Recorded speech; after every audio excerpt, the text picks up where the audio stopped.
care of a bearded dragon. And Bethany Crouch is out on the patio, about to take one for the team here, Bethany. Brave girl.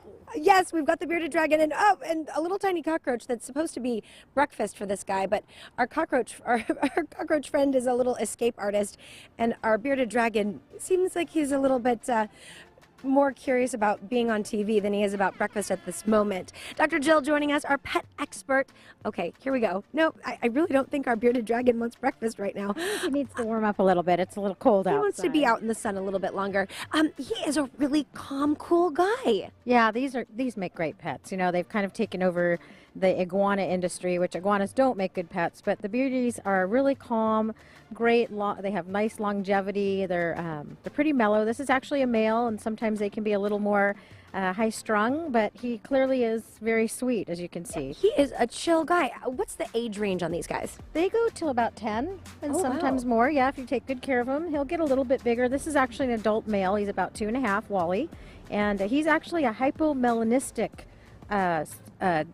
species, I guess, if you will. Their nails are usually dark and his are pale, so he's lacking some melanin.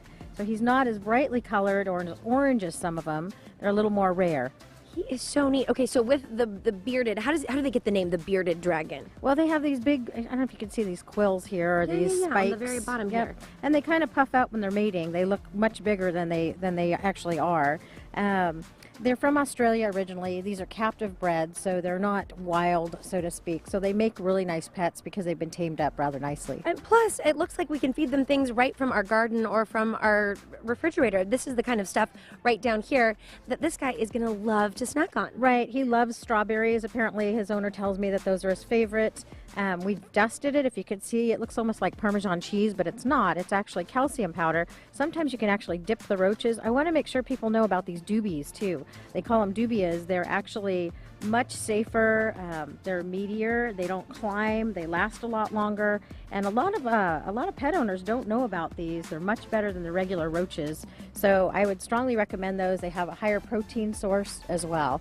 And usually when our guy is, in a good mood and he's warmed up, he probably is ready to munch on a cockroach. Oh yeah, he had one last night. We fed him. He went right for it. But it's early still, and he was sleeping. I woke him up this morning. So you're saying that if people are interested in having this kind of pet in their home, this guy's really going to be better than like for an iguana, for example. Right. Much easier to care for. Also, I want to make mention, these are desert animals. They require certain light sources. So if you look over here, there are several different lights that you want to look for, UVA, UVB. There's basking lights, also heating lamps as well. And then within their enclosure also, because they're so desert-like, you really don't need a lot of the different things in there like an iguana may require. Just some sort of a climbing perch, a couple little plants of such. And then I also want to make mention, I like to use rose water. I miss them daily with that because it has lots of vitamin C. These guys need some moisture as well. All right, Dr. Jill, always informative, and you bring great guests for us to hang out with. Really appreciate it. And I'll send it back in studio to you guys.